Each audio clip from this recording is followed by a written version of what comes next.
Hello, everybody. I am Eric Fredrickson, and I am giving my facilitation of my activity on Tuesday this week. The information that I looked into was engineering team design and how how do managers put these teams together for different projects. My research was based on hiring an entire team brand new to a company, not so much as knowing the people very well and putting together a team from current employees. So I did a lot of reading into personality types, different forms of cognitive thinking, leadership styles, diversity, and culture setting. Each of these variables have a say in how a team will work together and how they will perform the arbitrary project that I have discussed here.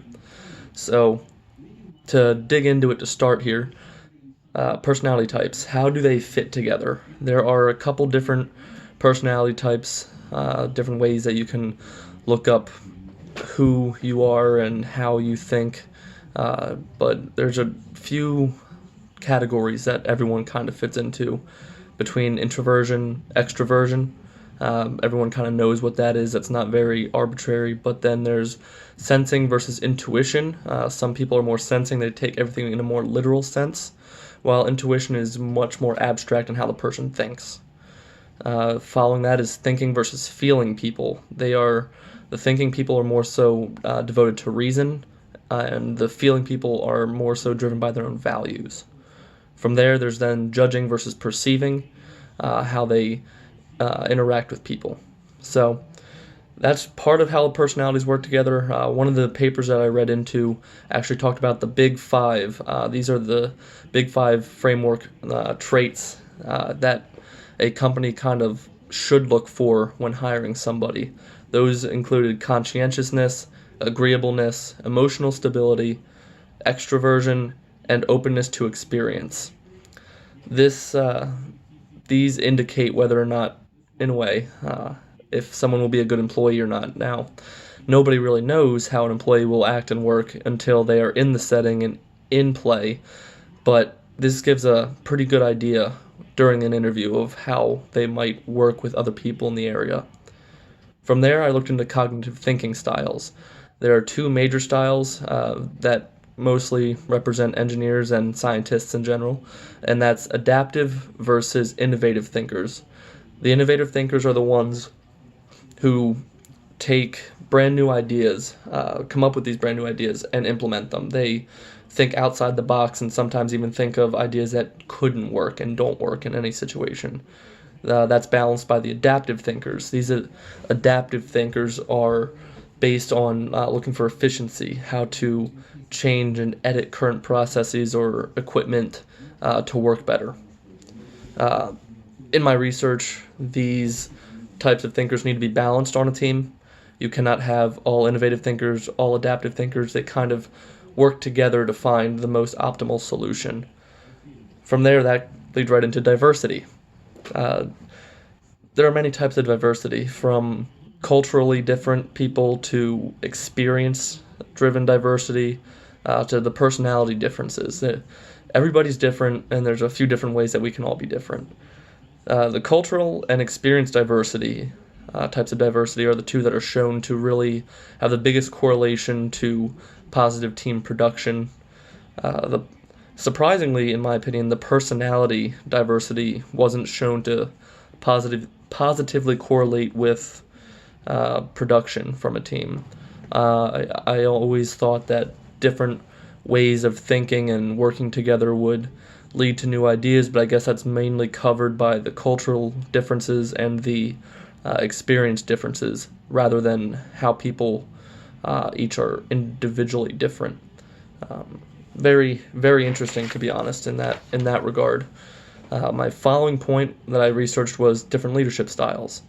Now, a team can have some of the best people put together, but if there's no one to lead them and show them direction and the mission and vision and such, they may or may not be able to work towards the goal of the team.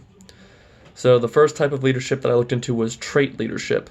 Trait leadership is a form of authentic leadership where someone is just very enthusiastic and charismatic, and They just have that it factor pretty much.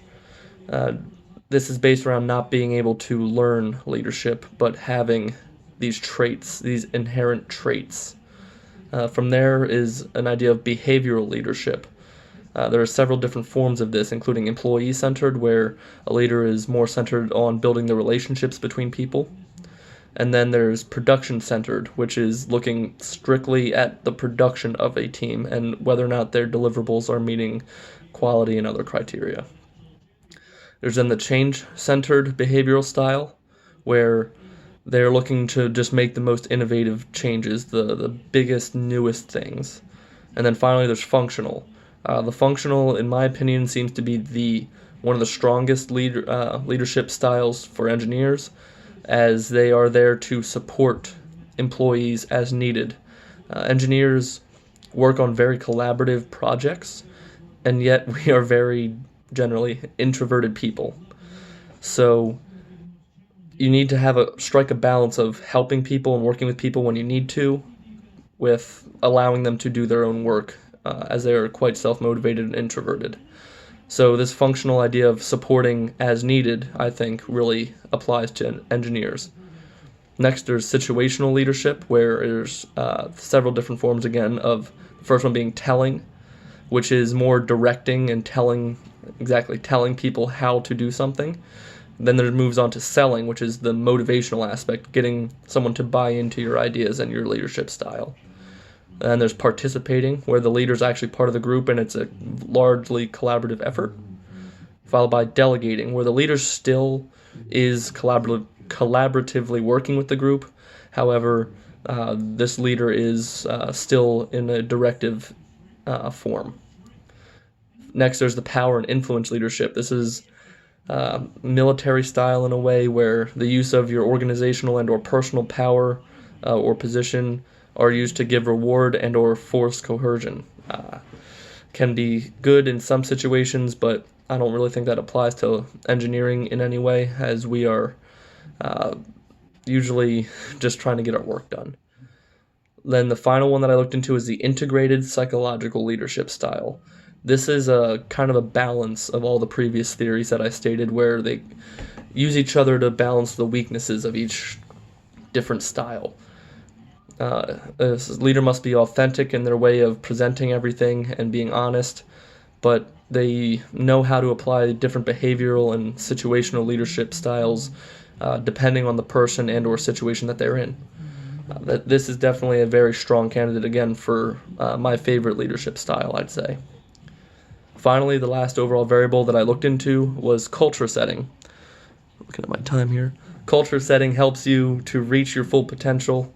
Again, same with the leader. A team can come together, but yet not really do everything that they're expected to without a real leader and a real culture set. So to conclude, diversity in some aspects can really help teams.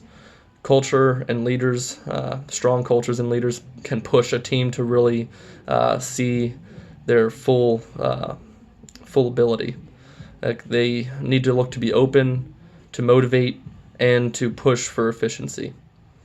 The activity I have then for Tuesday this week will be based around creating a engineering team for this arbitrary project idea that I've discussed.